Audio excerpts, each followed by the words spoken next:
It's simple to start making fascinating discoveries about your family's past with Ancestry.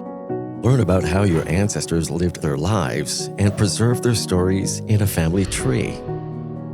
Try starting your search with a parent or grandparent's name, or even your own name.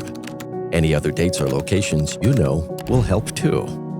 Ancestry's search engine then checks millions of historical documents and existing family trees to find possible matches for your ancestors. You could find out where they were born, where they got married, and if they came to live in Canada from overseas.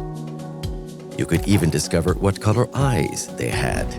Look for the leaf symbol. These are Ancestry hints, and this means we might have found a record or photo that matches one of your ancestors. You can save these details to your tree as you go to build up a picture of their lives. The more you add, the more we can help you discover. And with over 30 billion searchable records from more than 80 countries and local archives, there's always more to explore.